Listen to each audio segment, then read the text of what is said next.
Bismillahirrahmanirrahim. Assalamu alaikum class. Today's discussion topic is radiation exposure.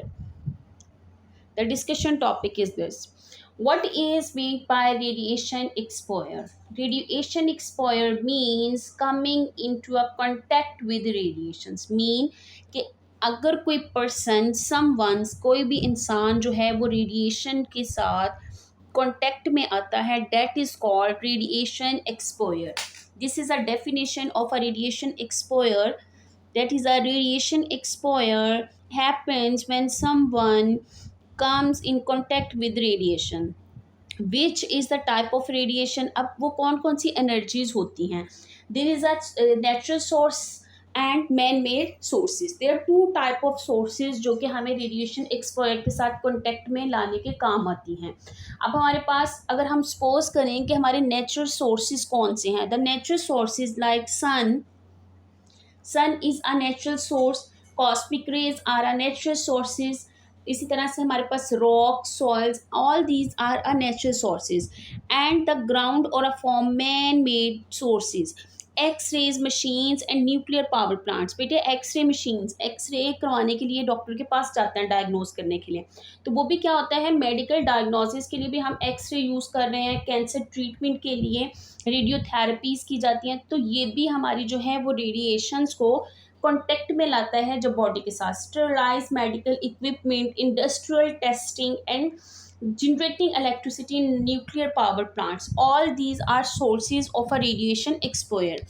A small amount of radiation is usually safe. अब हमारे पास ये harmful कब होती हैं, जब यही रेडिएशंस की क्वांटिटी जो है वो too much exposure can harm bodies, which makes a reason. अब रीज़न कौन कौन सा बन सकता है? It can be a make a reason of a damaging cell, जो कि कैंसर का सबब बन सकते हैं. अगर हम जो है इसकी, that is why we use safety measures like protective wear, limited exposure to stay safe while using radiation for useful purposes. बेटे इसमें से there are multiple questions can be arises. सबसे पहले आपका क्वेश्चन आ जाएगा डिफाइन रेडिएशन एक्सपोजर. डिफाइन करें कि radiation exposure होती क्या है. सेकेंड आपके पास how many sources. There are two type of sources. Explain natural sources. Natural sources are sun and there are man made sources. और मैन मेड सोर्सेज कौन कौन से हैं, ठीक है. उसके बाद उसके सेफ्टी इक्विपमेंट्स क्या हैं. हम प्रोटेक्टिव वेयर्स कर सकते हैं. Limited exposure, stay safe while using radiation, जिसमें हम मास्क, ग्लव्स और हमारे पास जो है वो एप्रन, एक लीड एप्रन यूज़ किया जाता है फॉर अ सेफ्टी पर्पस. बेटे background, the second point will be discuss today is a background radiation. What is meant by background radiations. Background radiations का नाम क्यों बैकग्राउंड रेडिएशंस रखा गया है? जी बेटे, the radiations that exist around us all the time. ऐसी radiations जो कि हमारे इन्वायरमेंट में हर टाइम प्रेजेंट होती हैं, इसलिए उनको बैकग्राउंड रेडिएशंस कहा जाता है. Background, the radiations that exist around us all the time is called background radiation. अब ये बैकग्राउंड रेडिएशंस जो हैं ये किस किस वजह से हो सकते हैं? बैकग्राउंड रेडिएशंस के there are multiple sources. Cosmic rays हैं, रेडिएशन फ्रॉम सन या आउटर स्पेस से जो रेडिएशन हमारे तक आ रही हैं वो एक सोर्स हैं.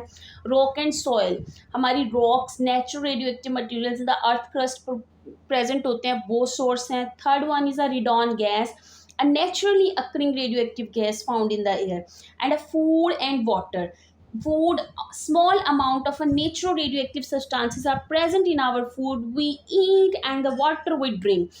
तो बेटा ये वो सारी रेडिएशन हैं जो कि हमारे बैकग्राउंड में, इन्वायरमेंट में मौजूद हैं, but it's uh little amount में मौजूद है, इसलिए ये हमारे लिए हार्मफुल नहीं है.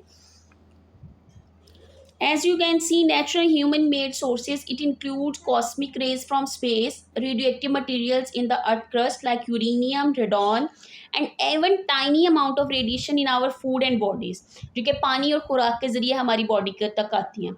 Human activities like medical procedures, X-rays, CT scans, nuclear power plants, past nuclear testings also contribute to it. Background radiation usually harmless. It is not a harmful.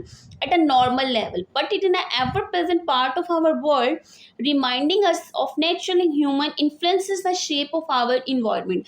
बेटे जैसे ही अगर इन सोर्सेज को, जिन जो सोर्सेज हमारी बैकग्राउंड रेडिएशन की reason बनती हैं, अगर तो ये एक मिनिमल अमाउंट में प्रेजेंट है तो it's not a harmful for us, but अगर इनकी क्वांटिटी जो है वो इंक्रीज हो जाए तो ये हमारे लिए क्या होंगी, हार्मफुल होंगी.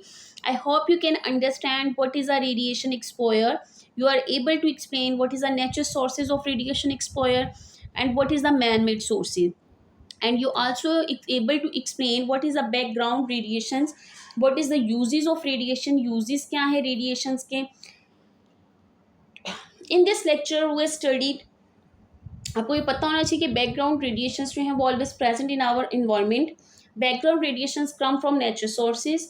Small of amount of background are generally not harmful. So I hope you can understand this lecture. You have to study very clearly and deeply this topic.